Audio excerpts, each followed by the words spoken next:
Thank you so much again for having me. I'm really excited to be here and get to share a window into some of the research work that we've done recently in the physical product space. So today I will be talking about some of the approaches that we've developed here at Verizon over the course of the last few years to help us conduct physical products research in more of a remote environment. For us, this is something that has definitely been an ongoing and evolving methodology conversation for those of us who are supporting research in the industrial design space. So today I'll be starting off with a little bit of background, basically around how our insights teams are structured for collaboration with stakeholders. I'll also walk through some details from a recent project that we ran through Dscout that can help illustrate some of our evolving remote methodologies. And then lastly, I'll finish up with a few tactics or tricks we've picked up along the way for anyone who might be looking to conduct similar research. And as a bonus, if you're looking to conduct something like this through Dscout's platform, I'll also share a couple tips specific to our experience using Dscout to support this methodology. Perfect. So to kick things off, I'd like to start by talking a little bit about the structure of our partnership with stakeholders that are working on the customer experience and industrial design teams. The goal of this really being, how can we partner with them to collect more meaningful insights in whatever environment we happen to be in? Overall, our researchers partner closely with both our CX and industrial design team members to help understand what are some of the areas that they still are kind of missing key areas of knowledge, where are they looking to understand more about their users, and also understand for us, how as researchers can we help provide insights that will maximize overall impact. Our team structure here does allow for pretty consistent and ongoing collaboration between these groups, especially the ones who are really involved in planning and conducting the research, and then those who will be channeling those insights later on into the product design and development process. Overall, we like to kind of keep these teams working closely together because we really want to make sure that from the get-go, everyone who's involved has a really good understanding of what our objectives for the engagement will be and what some of our expected outcomes will be as well. Overall, with their partnership, we've been able to focus and adjust our remote approach where it's necessary to help us provide a more actionable set of insights. And we found that in the industrial design research space specifically, when we work closely with the ones who are designing the hardware specs, it's really just important to help have them in the room to make sure that any data collection that's happening remotely is going to be fine-tuned to help address some of those unanswered questions we end up having around natural use, habits, task completion, and questions of ergonomics for products that our users are engaging with in the physical world. All right, so before I get into the details, I'd like to give a little bit of background about this project, which really started as an evolution of how are we going to problem solve in the remote landscape. So from 2020 onward, no surprise that physical products research faced a big challenge. When we moved everything into the remote environment, that did mean that we temporarily lost the ability to bring users safely into our lab spaces for this type of research. So what I'll be walking through today is the result of many rounds of research. We varied our methodology slightly in different ways to try and kind of provoke improved data collection practices as well as results in the remote environment. So with that evolution, we've realized a lot of different benefits. We've been able to broaden our reach in terms of sampling. We've had enormous cost savings in some cases, and a lot of other benefits that kind of go beyond that business case. We're really enabled to meet a more diverse and representative set of users. We're no longer limited by things like geography. And we're also able to be a little bit more intentional in selecting when are the right moments for us really to be incorporating an in-person versus a remote methodology. Great. So let's get a little bit into the nitty-gritty then.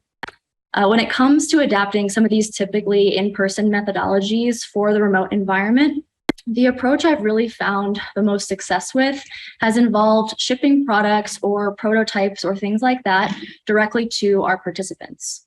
So for us, the priority has really been making sure that the research still involves physical interactions with the product, because what our stakeholder teams end up needing most broadly across projects Our questions are focused on ergonomics, usability, and other kind of comfort during use related metrics. So overall, what we find with this methodology is that it really does enable us to mimic that in-person environment while still giving users that opportunity to have some physical product interaction in a little bit more of a comfortable and self-directed space. With all this to say, what we've really come to see as a benefit of this process is that remote research is not only kind of a workaround for us anymore. When we have this option to ship products out to participants, it becomes a really viable option for us to consider, especially when other factors, whether it be timing or budget constraints, recruitment considerations, or any other factors like that, can make it more difficult to have in-person sessions for a given project. So now I'd like to share a little bit more about the structure of the project. There were a lot of key touch points here that we were very intentional about that in the end of the day really did enable us to make the remote project feel a bit more physical, again, with that goal of mimicking the in-person environment wherever it's possible. One of the first places to start, as I think is the case with most research projects, is discussing and aligning on objectives. In this case, it was really important for us to be getting as specific as possible in defining what it was that our design partners wanted to take away from the research. So with the research team not being physically present with participants, it's really helpful for us to define upfront what are the types of questions or tasks or even things like camera angles that are going to best support our insights collection. And for this project, our goals were really focused on evaluating ergonomics and comfort while using the product. And in this case, that was actually several varying prototype concepts for a remote control, and they were not functional.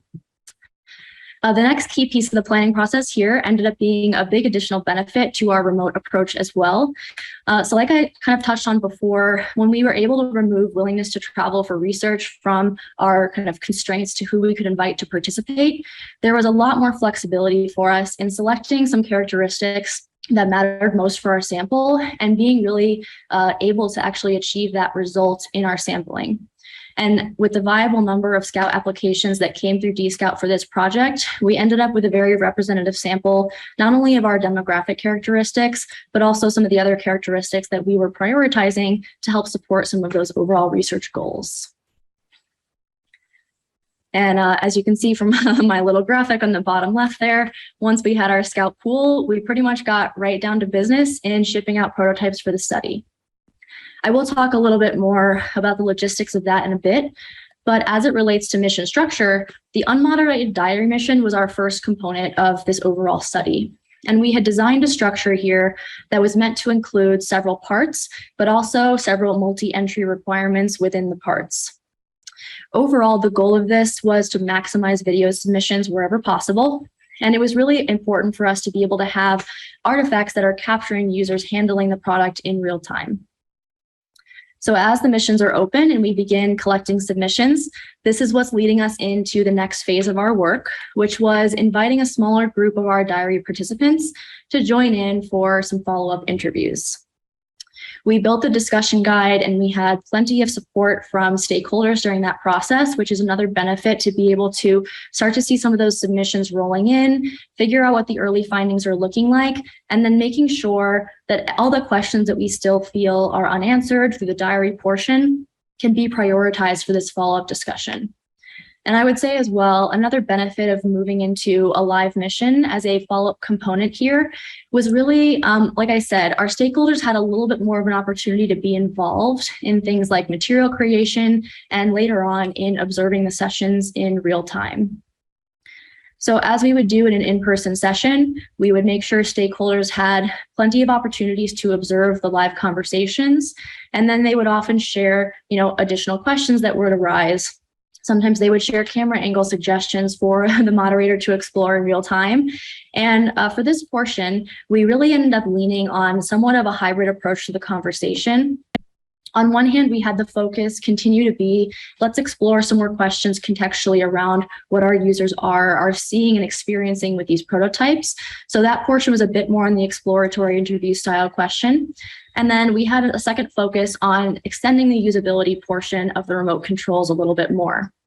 So in most cases, we would actually have our users retry some of the tasks that they had completed from the diary mission on our live platform sessions so that we could start to observe and help make adjustments in real time for things like hand positioning or camera angles, like I mentioned, anything that we could do to help direct participants to provide us with the video data that we knew would be most influential for the industrial designers as they're going through the product strategy and making some of these key decisions about how the product will feel to hold and feel to use.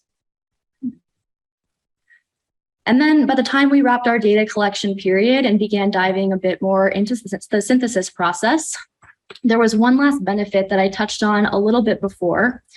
So like I said, instead of bringing users into our lab spaces where they might start to feel a little bit out of their element compared to being in, say, a more comfortable home space, what we found is that completing tasks like this and filming videos through the process of Dscout's mission platform led to what we found to be a generally more natural use of the product, especially in this case too.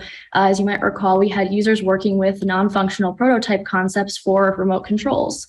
So with product and prototype experiences like this, we do know it's a little bit of a risk to have users mimicking the experience of using a remote control without having it be fully functional.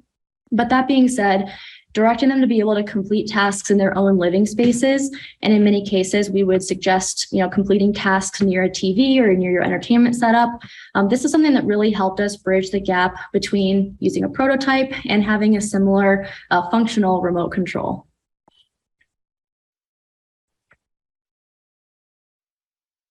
So now that we've covered the overview of this recent project we've done, I wanted to finish up by sharing a couple tactics that have really worked really well for our team when using a shipment-based remote methodology. I'm sure there's a lot of questions, which is very understandable. I would say we've come a long way from our very first project that used this study design. And in working with Dscout most recently to recruit and execute this research, we were able to hone in on a couple of important tips that really did help us facilitate this research process while also protecting the company materials that we are sending out and want to make sure are protected as well. The first tactic I'm going to cover here is around informed consent. So in this case, we really just are working hard to make our potential participants, I should say, aware as early as possible before they commit to the study what will be required for their participation. I included a couple screenshots to the right here to show a couple example questions that have been used in some of our past screeners to help make participants more aware of these expectations. The first one on the top there, if you can read it, hopefully, this one checks in on someone's willingness to provide a home address for shipping purposes.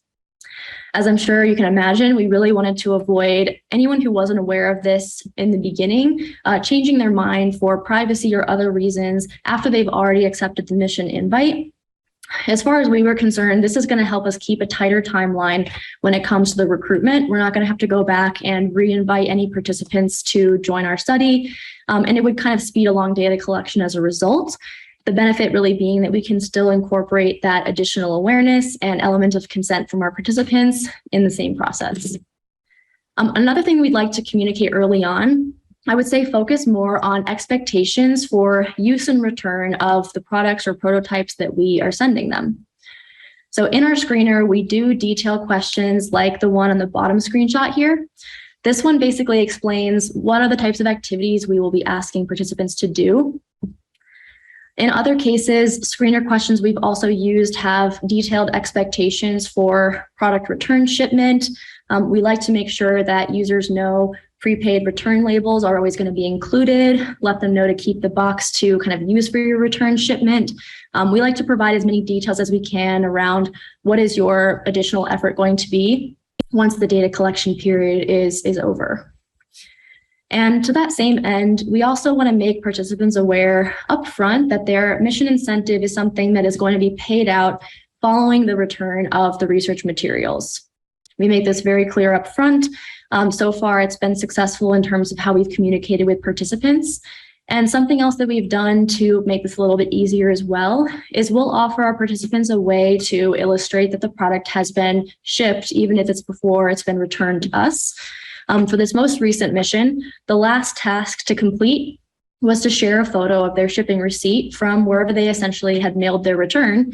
And that for us, once we were verifying that, could signal the completion of the study and the subsequent incentive payout. The goal here really, I should say, is that we want participants putting in effort where it counts, which for us is evaluating that product experience. So the goal of this is really just to decrease effort in any other way, make sure those return materials are provided, make sure they have clear instructions for every step of the process, and give them a clear and a reasonable deadline for returning the products. So far, fingers crossed this continues, but all the products we've sent out using a method like this have been safely returned. So that's great. All right, the next tip here, this one's focused a little bit more on building out a mission structure that can help you optimize different aspects of timing throughout the research. So the goal here is really going to be minimize user downtime and maximize your own opportunities for valuable data collection. In this example that I have included to the right here, this starts right away with collecting shipping addresses. So as soon as our scouts have accepted the invite, this part becomes available to them, and they're encouraged to submit that response as quickly as possible, just to help, again, speed along the shipment process on our end. And then while waiting for their packages, we didn't want the scouts to be sitting on their hands for too long. So we did decide to use this downtime before they received their shipment as an opportunity to collect a little bit more data around things like contextual experiences, things of that nature that can be a bit more exploratory. And in this case, we had a little bit of a focus on entertainment because the product that we would be shipping out was a remote control. Once the participants have received their product or prototype, this is basically when we move on to, for us, what really ends up being the meat of the mission structure. So this is going to be our task-based scenarios. In this example, and similar to the example I shared before, we had several similar parts that were task-based that asked participants to basically mimic use of the prototype over a series of days. And for this reason, and it also was very helpful for us to make the mission manual instead of automatic. Even though that did mean a little bit more scout management for us, it still allowed us to manually leave some buffer time in between the task-based parts to basically encourage by design that the scouts wouldn't just be trying to knock all the parts out at once and would instead spread their time out a little bit more with the prototype over the course of a few days. And really the last tip here is something that I would just encourage across the board for this type of research, and that's to be really clear and even repetitive in defining your expectations for participants. When you do lose that element of being able to adjust and refine in real time, as a moderator can definitely do during in-person testing, it helps to plan ahead as much as you can for these specifics of what you'll want to see. So I can't even tell you how many times I've sat on my couch with my remote control, wildly pressing buttons with the TV off, just to try to anticipate how might it feel to film something like that with my non-dominant hand or something along those lines. So the question I have is, do you want them to film at a certain angle? Do you want to see different levels of zoom in a photo? Do you want them to sit in a specific place in the house during tasks? These are all things that we've specified to participants over time. And we found it to be the best way to help us ensure some of that response quality upfront, but also minimizing that room for uncertainty or guesswork on the participants' behalf if they end up wondering, how exactly should I be answering this question? How am I supposed to demonstrate this task? And like I mentioned, something that was an additional benefit in this space was implementing this live component to our research.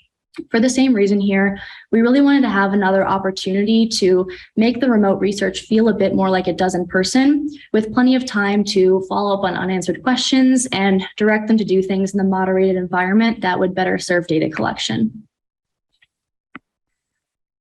All right, so with that, that's what I wanted to cover today. I'd like to just end on a thought around incorporating remote methodologies for what we think of as typically in-person research, in case you're still skeptical or deciding if it's right for your team. Now that we found a way to turn this option from a workaround into more of a viable methodology for the industrial design space, I like to think of it as adding another tool to your belt.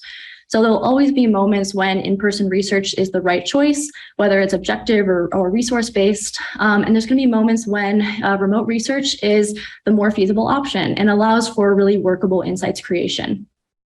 I think the biggest benefit this affords us is really the ability to be more intentional as researchers with our long-term strategy and overall the execution of different methodologies under different circumstances. So I'll leave you with that. And thank you again to Dscout for having me here and to everyone who tuned in to take the time to hear what I had to say. Thank you.